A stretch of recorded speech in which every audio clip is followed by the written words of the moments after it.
मकसद है, वो ये है कि आप में जितनी भी बच्चियां हैं और जितने भी हमारे लड़के बच्चे हैं, तो आप सबको जो है हम एक लॉटरी सिस्टम जिसको कुरानंदाजी बोलते हैं, उसके बेसिस पे हम जो है वो एक बच्चे को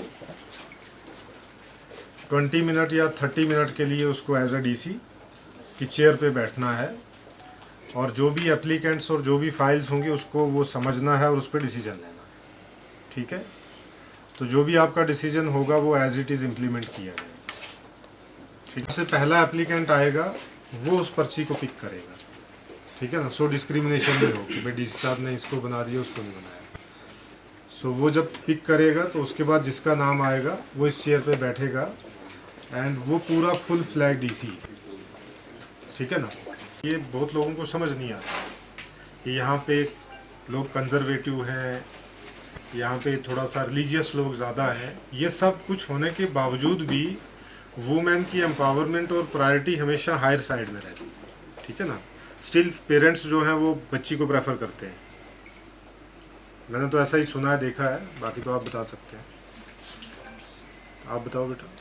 वेल्डिंग मशीन रोपियस 10-15 लक्षन दोपन ये याव जीएम सब मोबिलिटी पत चेज वन गई अस दोप कोर यमो मौक वन थम ठांड बंद अस दोप गन प्लेट वलेट रायन अस थे बंद तो सूज लेबर वापस 60 मजदूर कर पर मिनट काम बात करे और हर बड़ों की रेस्पेक्ट करे जो अच्छी हो ये हमारी हीरोगिरी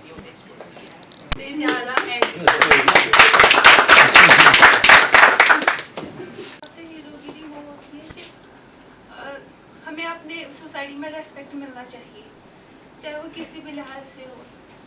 मिलेगा कैसे सर, अगर हम कुछ अच्छा करेंगे। हमारी एज में होता है कि खुद ही करना जो हमें अच्छा लगे वो चीज़ें करना जो हम चाहते हैं एज ए टीनेजर, क्योंकि हमें मत पता होता है क्या ठीक होता है क्या गलत होता है। और हम ऐसा समझते हैं कि सब हमारी ही बात मानना चाहिए क्योंकि हमें लगता है कि हम ही ठीक होते हैं इस एज में। हमें मतलब जो बड़े होते हैं उनकी बातें समझ नहीं आती। एज ए टीनेजर मुझे ऐसा लगता है कि सब कुछ इंजॉय करना। बाकी सब इसमें से आप जो पर्ची आप उठाएंगे बेटा, शोर नहीं, इस पर्चियों में से जो भी पर्ची आप उठाएंगे वही आज बच्चियों में से डीसी बनेगा और वही आपकी फाइल खोले से मुझे। अब देखते हैं कौन लकी है जो सबसे पहला डीसी बनेगा। कोई गैस कर सकता है? Mehrun Nisa, roll number 34, subject arts, higher secondary school Karimabad. आपको एटीट्यूड से बैठना है, नहीं ढंग से कंफर्टेबल होकर बैठो। कंफर्टेबल होकर अपनी मर्जी से बैठो बेटा। आगे करो चेयर। कम कर मे पन पोसा जमीन वमीन कुन तो बनो सह बनो तमो दोप दिमो लिखित तिमन जमीन सह अलाट गोमुत कोर्ट मज तमो लिखित दुत जीएमन मोन कह दोपन गो करो तुम फार्मल पेंसिल बनावा। शुक्रिया का मौका आपको लास्ट में। अभी स्कूल में ये बताया गया कि हमें डीसी ऑफिस में डिस्ट्रिक्ट ऑफिसर ने इनवाइट किया यहाँ कि यहाँ कोई प्रोग्राम है मिशन जो हमें इसमें पार्टिसिपेट करना है। आपको ये नहीं बताया कि भाई आपने आज जो है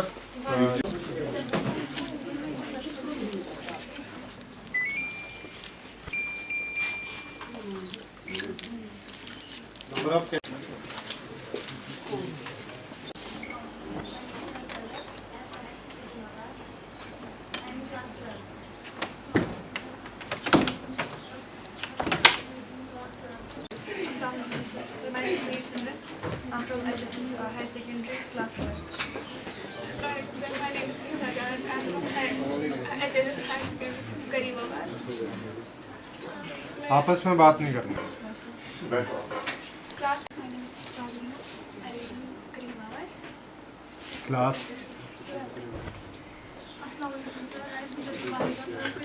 आप मास्क उतारेंगी ना, हो सकता है मैं 10 साल के बाद कमिश्नर सेक्रेटरी हूँ तो मैं खुद देखूंगा कि भाई हो सकता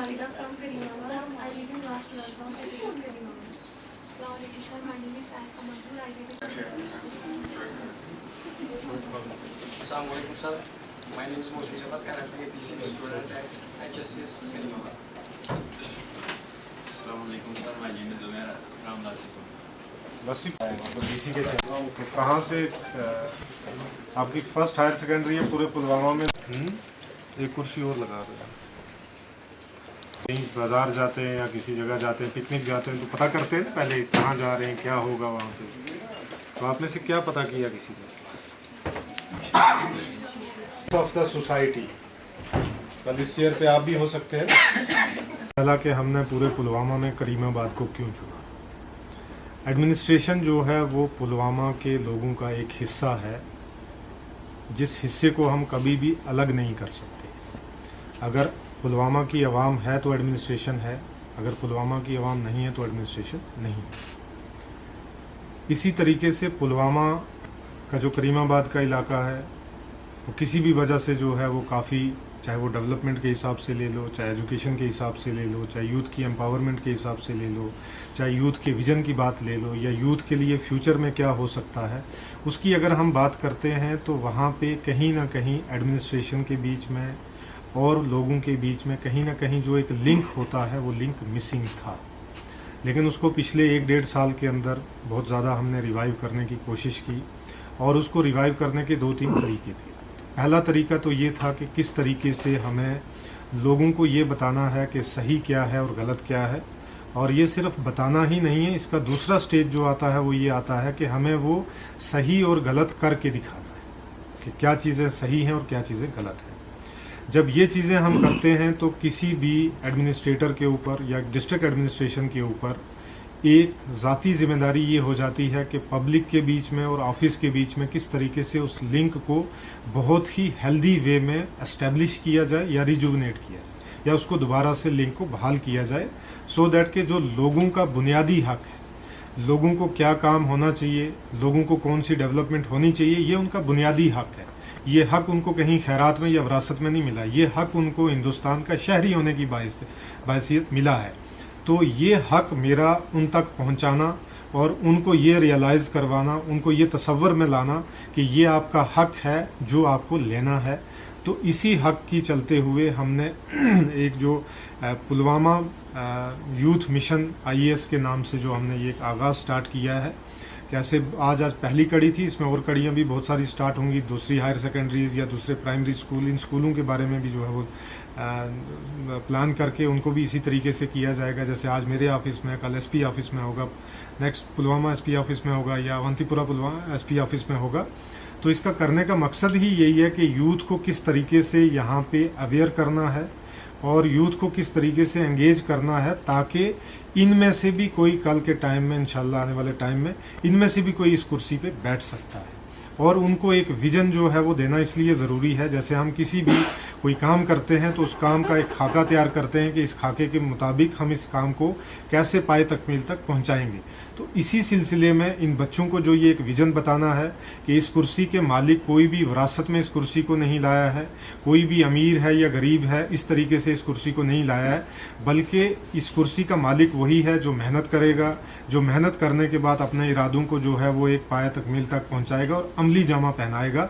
इसके लिए इस कुर्सी पे बिठाना बच्चों का, जैसे आपने देखा होगा कि हमने बच्चियों को भी कुर्सी पे बिठाया, बच्चों को भी, जो लड़के थे उनको भी कुर्सी पे बिठाया, और उसके बाद जो एप्लीकेंट आए और जो भी डिसीजन उन्होंने लिया उस एप्लीकेंट को सुनने के बाद वो डिसीजन सारे इम्प्लीमेंट किए जाएंगे, और उन इम्प्लीमेंटेशन की कॉपी जो है वो उन बच्चों तक भी पहुँचाई जाएगी और स्कूल में भी पहुँचाई जाएगी, ताकि एक तारीखी मरहला जो हमने यहाँ पर आज किया है, इस मरहले की कड़ी जो है वो करीमाबाद हायर सेकेंडरी स्कूल से शुरू हो और ता क़यामत और ता हयात जो है वो उसी तरीके से सिलसिला चलता रहे, ताकि आने वाले, क्योंकि अगर हम देखेंगे तो यही बच्चे, ऑनरेबल प्राइम मिनिस्टर का भी यही मिशन है, ऑनरेबल LG साहब का भी मिशन यही है कि किस तरीके से हमारा जो नौजवान है वो तरक्की की राह पे गामजन रहे, वो तरक्की की राह पे आए, वो अपने आप के लिए सोचे, वो अपनी सोसाइटी के लिए सोचे, अपनी फैमिली के लिए सोचे, अपने पूरे इलाके के लिए सोचे और अपने डिस्ट्रिक्ट के लिए सोचे, ताकि अब हमारा जो डिस्ट्रिक्ट है पुलवामा के जो लोग हैं, अगर करीमाबाद गांव की हम बात करें तो उस गांव में से भी वो भी अपने नेशन की डेवलपमेंट के लिए क्या कर सकते हैं, वो किसी भी तरीके से नेशन की डेवलपमेंट में पीछे ना रहें। तो इसी कड़ी में जो है हमने आज ये प्रोग्राम ऑर्गेनाइज किया और इसका सिर्फ और सिर्फ एक ही मकसद यही था कि किस तरीके से हम यूथ को अवेयर करें, यूथ को ये तसल्ली दिलवाएं और उनके तसव्वुर में ये बात लाएं कि इस कुर्सी के मालिक आप भी हो सकते हैं। आने वाले टाइम में आप क्या तय करेंगे, समाज कैसा होगा, उस समाज में डेवलपमेंट किस तरीके की होगी, समाज में एजुकेशन किस तरीके की होगी, समाज में टूरिज़्म किस तरीके से होगा, तो वो ये बच्चे अगर आज से ही इन चीज़ों पे लगेंगे तो आने वाले टाइम में ये बच्चे जो हैं ये उसी राह पे काम करेंगे और आने वाले में अपना फ्यूचर भी डिसाइड करेंगे, अपनी सोसाइटी का फ्यूचर भी डिसाइड करेंगे और इससे नौजवानों में जो एक पॉजिटिव एनर्जी का कंसेप्ट है वो भी जो है वो मुस्तहकम होने में मदद मिलेगी। देखते हैं कौन लकी है जो सबसे पहला डीसी बनेगा। अस्सलाम वालेकुम, मैं खुशबू नबी हूँ एचएस करीमाबाद से और आज हमें आईएएस मिशन यूथ डिपार्टमेंट यहाँ पर मतलब डीसी बनने का मौका मिला है और मुझे बहुत खुशी हुई कि मुझे मैं अभी तक मैं 12th क्लास में पढ़ती हूँ, मुझे मौका मिला है अभी से कि मैं डीसी साहब के चेयर पर बैठी हूँ और मुझे उम्मीद है कि इंशाल्लाह दिल से उम्मीद करती हूँ कि मैं इंशाल्लाह आगे बढ़कर इसी चेयर पर बैठूँगी। HS Karimabad, I am student of class 12th। तो आज हम यहाँ पे इसलिए आए हैं क्योंकि डीसी साहब ने एक प्रोग्राम ऑर्गेनाइज किया था जिसका टाइटल था आईएएस यूथ मिशन। तो इसमें हम सब बच्चों को उन्होंने एक 15-15 मिनट एंड 20-20 मिनट के लिए अपने चेयर पे एज ए डिप्टी कमिश्नर हमें डिसीजंस लेने थे, एज ए डिप्टी कमिश्नर हमें डिसीजंस लेने थे। इसलिए मैंने भी पार्टिसिपेट किया एंड मैंने 2 डिसीजंस लिए इसमें एंड ये बहुत ज़्यादा अच्छा एक्सपीरियंस था। जितना मुझे पता है मेरी लाइफ में फ़र्स्ट टाइम ऐसा कुछ प्रोग्राम्स ऑर्गेनाइज हुए हैं एंड मैं चाहती हूँ कि आगे भी ऐसे प्रोग्राम्स ऑर्गेनाइज होते रहे, इससे हमें बहुत ज़्यादा हेल्प मिलेगी एंड जो हमारा डर था वो भी ख़त्म हो गया है। एंड जो मैंने डिसीजंस लिए वो इसी रिगार्डिंग थे, रेवेन्यू के रिगार्डिंग थे, ग्राउंड्स के रिगार्डिंग थे एंड जो प्रॉब्लम्स थी कुछ गुजर्स की उनके रिगार्डिंग।